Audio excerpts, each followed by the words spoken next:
Assalamualaikum warahmatullahi wabarakatuh. Halo teman-teman, kami akan membahas yaitu tentang murai batu jadi ngeplong los dengan sedikit keberanian.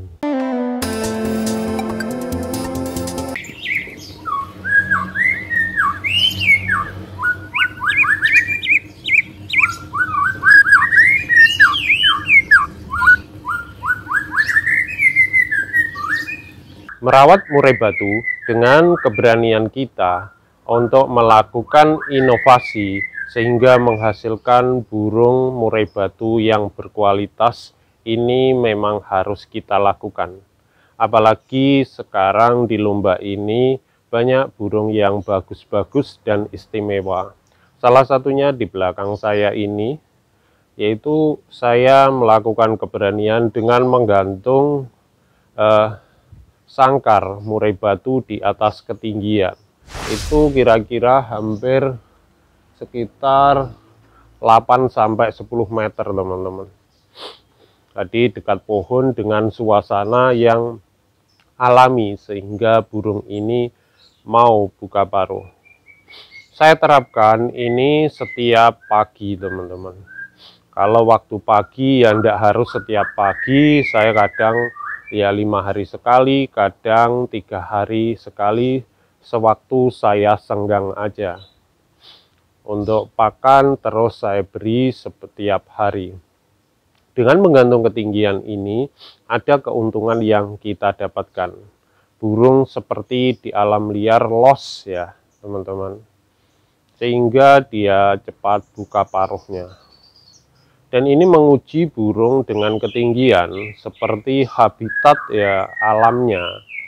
Ini membuat burung ini akan sedikit rileks dan tidak mudah stres.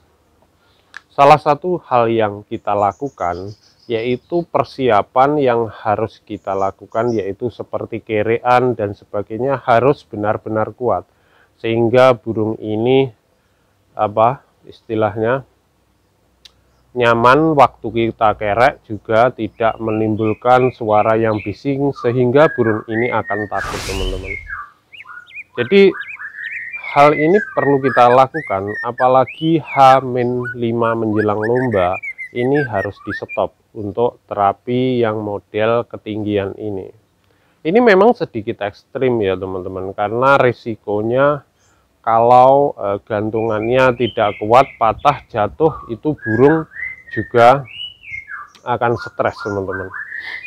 Jadi teman-teman sebelum melakukan ini juga harus hati-hati, pastikan kondisi gantungan atau kerean itu aman. Dan pemberian EF saat digantung seperti ini sebelumnya kita beri pakan dulu. Misalkan kita memberi konsumsi untuk harian itu jangkrik sekitar 5 ekor. Jadi kita memberikan 3 ekor dulu. Kita berikan 3 ekor atau langsung 5 ekor nggak apa-apa. Ini kan tidak dijemur. Usahakan kondisi seperti ini dalam keadaan tempat yang teduh ya teman-teman. Jadi ini untuk istilahnya udaranya masih segar dan dia lebih cepat buka paruh. Ini tidak kondisi waktu kita jemur, bukan. Ini di tempat teduh seperti di bawah pohon atau di rumah tingkat kayak gitu juga bisa. Jadi untuk porsi EF tetap seperti harian.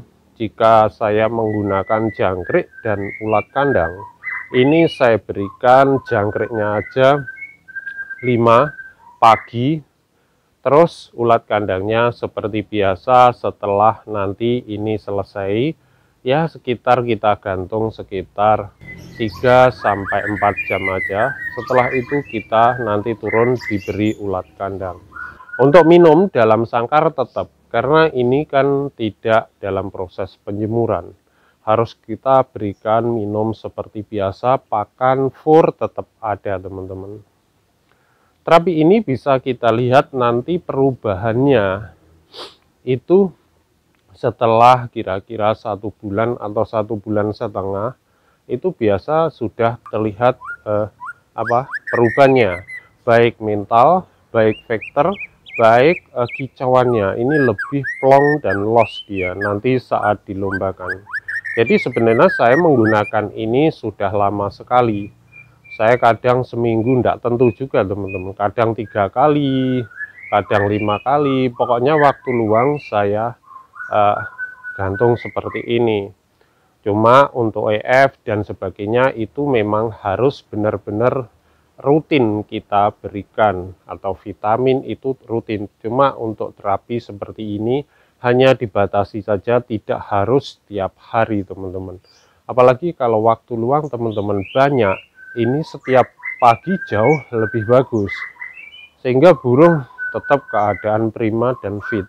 Dan ini jam yang tepat diberikan seperti ini. Kalau saya itu mulai jam 6 atau setengah 6 pagi, jangan terlalu pagi karena embunnya ini tidak bagus untuk perkembangan burungnya. Ini sekedar hanya pengalaman saya teman-teman.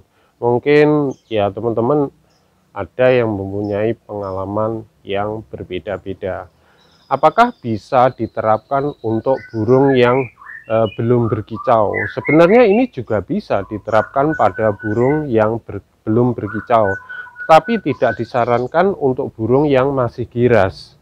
Nanti kalau kita gantang ketinggian, burung yang masih giras ini ya tambah giras teman-teman. Jadi ini diterapkan burung yang sudah mulai bunyi gacor, atau burung yang ternaan yang jinak atau semi jinak kayak gitu, jauh lebih bagus. Saya tidak menganjurkan untuk burung yang masih giras, muda hutan seperti itu. Karena kalau kita terapi seperti ini, nantinya burung jadi malah